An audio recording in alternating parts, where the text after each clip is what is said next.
ბავშვობიდან ამ გარემოში გავიზარდე. თვალს რომ ვახელდი, ვხედავდი ჩარჩოებს, საქსოვ დაზგებს, ძაფებს. დაზგაზე რაღაც ფიგურებსაც ვხედავდი, რაც თავი მახსოვს დედა ხალიჩებს ქსოვდა. ჩვენ სოფელში პატარაობიდანვე ვუყურებდი, როგორ ქსოვდნენ ხალიჩებს ქალები. მაინტერესებდა პროცესი. მომწონდა ფერები, მიყვარდა მათი ყურება. პატარა ვიყავი დედას გვერდით რომ მივუჯექი და ნელ-ნელა სწავლა დავიწყე. თავიდან ძალიან რთული იყო, არაფერი ვიცოდი, მიჭირდა.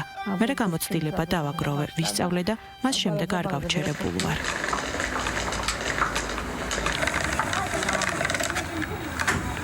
მისი მოქსოვილი ხალიჩები დღესაც თითქმის უცვლელად იმეორებს 150 წლის წინანდელ ნიმუშებს. სქელი მატყლის საფარი, მკვეთრი გეომეტრიული კომპოზიციები და ბორჩალოური ხალიჩებისთვის დამახასიათებელი სიმბოლიკა. რვაკუთხედები, ჯვრები, ცხოველების ფიგურები და სიცოცხლის ხე, რომელიც განახლებისა და უწყვეტობის ნიშანია. მარნეულში საქართველოს ამ რეგიონში, სადაც უმეტესად აზერბაიჯანულენოვანი თემი ცხოვრობს, ხალიჩების ქსოვის ტრადიცია ოჯახში თაობებს გადაეცემოდათ. მაშინ თითქმის ყველა სახლში იდგა სარქველი. ახლა კი ძველი ოსტატებიდან მხოლოდ რამდენიმე დარჩა. ერთ-ერთი სწორედ ნავა თანაზაროვა არის. ფიზიკური შრომა, ათასობით პატარა კვანძის შეკვრას, თითოეული რიგის რკინის სავარცხლით ჩამოკლას და ორნამენტის ხაზის ზუსტად შენარჩუნებას მოითხოვს. თუმცა საერთოდ არ ვიღლები, მუშაობისას დრო ისე შეუმჩნევლად გადის, როგორც წყალი ხელებიდან. მთლიანად ჩართული ვარ ქსოვის პროცესში. ყველა ეტაპი მიყვარს.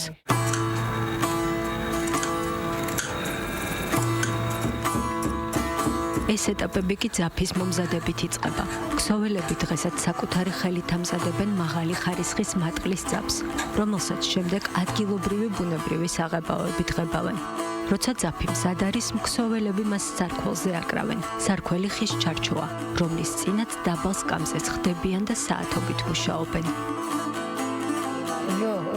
ეს ჩემი ყველაზე საყვარელი საქმე და ხელობაა. ალბათ ვერასდროს დავთმობ. ეს საქმიანობა მაშინ დავიწყე, როდესაც ჯერ კიდევ პატარა გოგო ვიყავი. თავიდან პატარ-პატარა ნაკსოვებს ვაკეთებდი, შარფებს ვქსოვდი. ძალიან მიხაროდა, რომ ამას თავად ვახერხებდი. ჩვენი უბნის გოგოები ერთად მუშაობდით.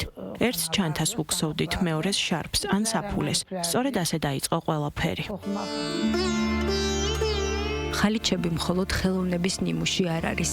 ისინი ქვეყნის სოციალურ და ეკონომიკურ ისტორიას გვიყვებიან. ადამიანები მასზე საკუთარ ცხოვრებისეულ გამოცდილებებს, რწმენებსა თუ ცრურწმენებს ასახავდნენ. ბოროტი ძალებისგან დამცველ სიმბოლოებს, ან სიუხვის ხეებსა და ბარაქის მომტანაკლემებს. ეს უძველესი ტრადიციიდან მოდის. ჩვენთვის ნაცნობი ნიმუშებიდან ვგსოვთ და დღესაც იგივე სიმბოლოებს ვიყენებთ, რაც ძველთაგან შემოგრჩა. მხოლოდ ფერთა შეხამებას ვცვლი. უნიკალური ხელნაკეთი ხალიჩების ქსოვის ტრადიცია დღესაც გრძელდება. ქსოველი ქალები ტექნიკას თაობიდან თაობას გადასცემენ, თუმცა გულისწყდება, რომ მსურველები არც ისე ბევრნი არიან. ნავა თანაზაროვას სახელი უკვე ჩაწერილია იმ უკანასკნელი ოსტატების სიაში, რომლებიც ბორჩალოს ხალიჩების ტრადიციას სიცოცხლეს უნარჩუნებენ.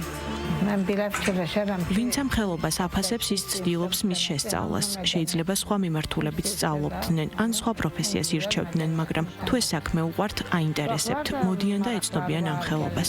მე ვიცი, რომ სანამ ცოცხალი ვიქნები, ვისაც კი მოუნდება და შეუყვარდება ეს ხელობა, ყველას ვასწავლი. ეს ერთ-ერთი ყველაზე ლამაზი კულტურული მემკვიდრეობაა.